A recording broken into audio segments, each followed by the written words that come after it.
পনেরোটা দাবি নিয়ে তারা এসডিএম অফিসে চলে গেছে। ইতিমধ্যে একটা মিছিল হয়ে গেছে সেই দাবিগুলোকে নিয়ে। কারণটা হলো এই রাজ্যের মধ্যে বিজেপি শাসন ব্যবস্থা, এই বিজেপি শাসন ব্যবস্থার মধ্যে থেকে সারা রাজ্যের অবস্থা খুব কাহিল।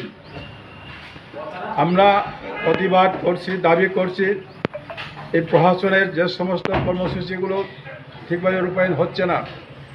যেমন শিক্ষার ব্যবস্থার জন্য আমাদের পার্টি, ছাত্র সংগঠন, যুব সংগঠন, নারী সংগঠন আমরা আগেই দাবি করেছি যে আগামী দিনের ছেলে মেয়েদের ভবিষ্যৎ উজ্জ্বলের জন্য শিক্ষার আরও অগ্রগতি করা দরকার, শিক্ষার গুণমান বাড়ানো দরকার।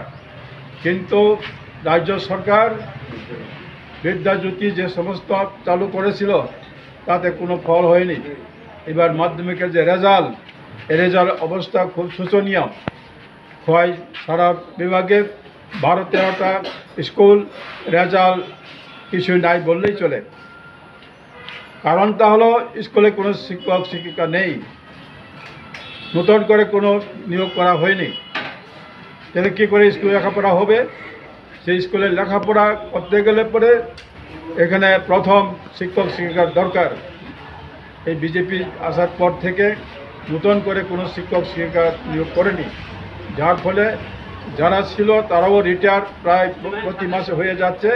কোনো স্কুলের একজন টিচার কী করে লেখাপড়া হবে?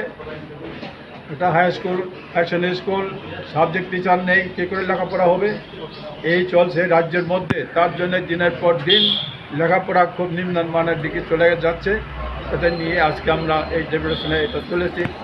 আগামী দিনে এই শিক্ষাকে অগ্রগতি করার জন্য আজকে আমাদের এই ডেপুটেশনে এই মিছিলের দাবি, যাতে রাজ্য সরকার আরও বেশি নিয়ে অর্থাৎ বেশি করে এই শিক্ষাকে অগ্রগতি করার লক্ষ্যে আরও এগিয়ে আসার জন্য আমাদের আহ্বান। আর জনগণ সাথে আছে। এই শিক্ষাকে অগ্রগতি করা সহ যে রাস্তাঘাট, পানীয় জল সারা রাজ্যের মধ্যে খুব বেহাল অবস্থা, রাস্তা মানুষ চলাচল করতে পারছে না। একটা উদাহরণ দিচ্ছে এই খোয়াই শহরের রাস্তা। আমরা একটু আগে যে মিছিল করলাম পার্টিবিস থেকে এই যে দীপেন চমনি পর্যন্ত রাস্তা ভীষণ খারাপ, বা অন্যান্য দিকে যে খুব খারাপ, কোনো মতে রিপেয়ার করা হয়নি, মেরামত করা হয়নি। গাড়ি ঘোড়া সাইকেল কোনো মতে চলতে পারছে না। এটা অনেক দিন আগের থেকে আমাদের দাবি ছিল, কিন্তু রাজ্য সরকারের পক্ষ থেকে বা এখানে নগর পঞ্চায়েত যে আছে তার যে দায়িত্ব, এই দায়িত্ব পালন করেনি।